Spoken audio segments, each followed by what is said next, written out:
Hey, good morning. It's Wednesday, April 1st. We made it through last month. Hooray! All right, so it's a new month ahead of us. We've got a lot of stuff to do. This morning, just and last night, we were working on a lot of the information that's come out from the Treasury Department. And there's finally some administration kind of happening with this as they're figuring out this part of the CARES Act. And I posted up on my LinkedIn. If you haven't looked at it, you might want to go there and download or look at the links that are on there for one is a PDF, which we're just calling the Paycheck Protection Program information sheet for borrowers. And it has all the information we have up to date as of last night. Now, of course, you know how this goes, which means by the time I have finished recording just a couple minute recording this morning, I'm sure there'll be new things out. However, this should really get you going. A couple important things on here is when can you apply? Okay, so we didn't have much of this information, so I know a lot of banks have already been taking some applications on this, and what they've been doing is using their typical SBA loan applications, because we've had a lot of phone calls to our office and emails from our clients saying, hey, they're asking for this and asking for that, which really didn't make sense. So, because it's not part of the questions or part of the application itself.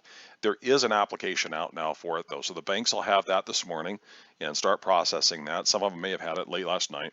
And so you'll see a little bit of a difference there, but there's a couple dates you need to be aware of. So starting on April 3rd, okay, in 2 days, small businesses and sole proprietorships can apply for and receive loans, okay, and that's to cover your payroll and other expenses through the existing SBA lenders. All right, so that's going to be in 2 days. So be ready for that. If you haven't already put in an application, kind of a pre-app, they may have, even if you did, they may have you fill out another form, but I think they'll be able to transfer most of it over. Now, here's the next date. This is new, starting April 10th.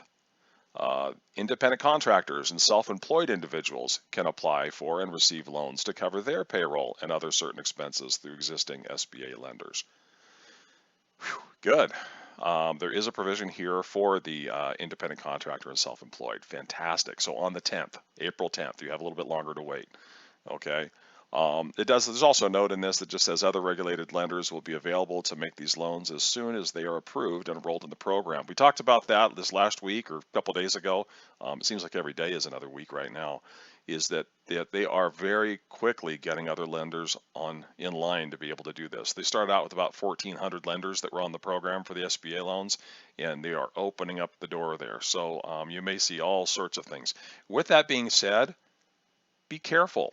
Right now, you know, we have so much cyber crime that's been going on. You know, you can't help but miss it. It's in the news all the time.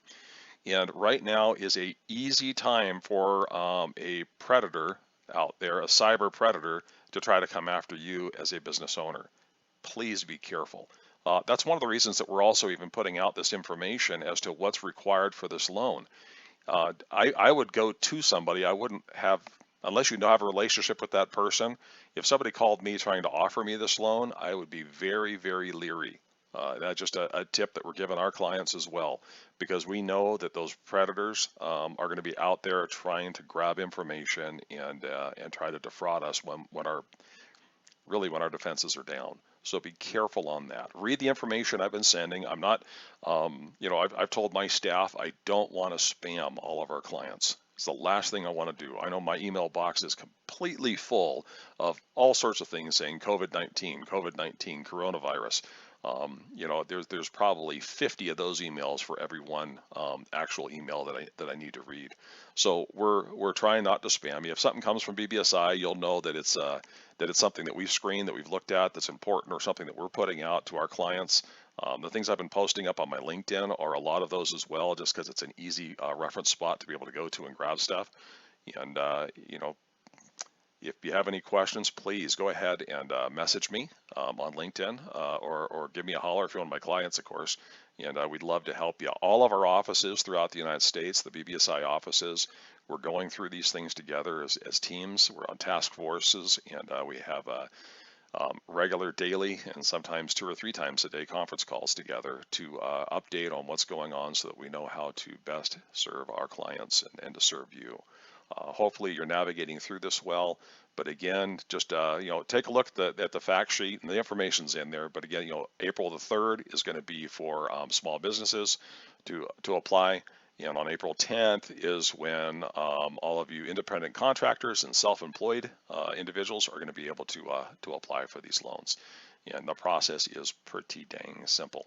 So I'm really glad that the government got that part right. All right, well, go out there, make a good day. We're halfway through the week. I'm going to say the same thing I said last Wednesday, is where are your sales today? Where are they at? What happened yesterday and the day before? Is it different than last week? Do you need to start looking at your trend lines and see where you think it's going to be going by tomorrow and by Friday? You're halfway through, actually not even halfway through. It's early morning this morning. So you still have 3 days this week to try to overcome whatever this COVID crap is thrown at you, right? And that's the way we're looking at it too. I have 3 more days this week. What can I do to get out there and meet with my clients, help them digitally, of course. I can't go shake your hands at this point. But what can I do? What can you do within your business to increase some sales? Make a few more collection phone calls. I know you don't like making those, but you need to make sure everybody knows you need your money too. And then really take a look at what you can do to set yourself up for some success, to have some wins this week. I'd love to hear about some of those wins. And also set yourself up for next week. Decide what's your goal. Okay, so what's your goal to finish this week out and make it strong, and by Friday you need to be making your goal for the next week as well, so that you can have some accomplishment. Now, we still might be seeing that trend line go down. Hopefully not as bad, because there's a lot of hope right out there. A lot of people are going, oh, this is fantastic. Pretty soon we're going to have people that receive these checks in the mail that they weren't expecting. A lot of them need it really, really bad, because they've been furloughed, they've been laid off. They're being hurt by this. You need this really bad. All of us have taken a big hit.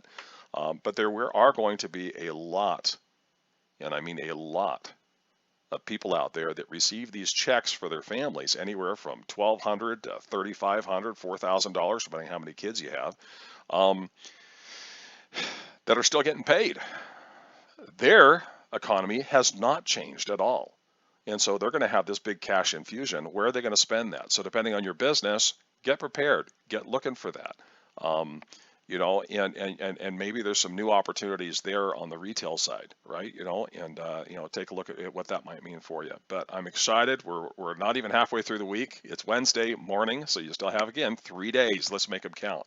Get out there and let's have some fun today.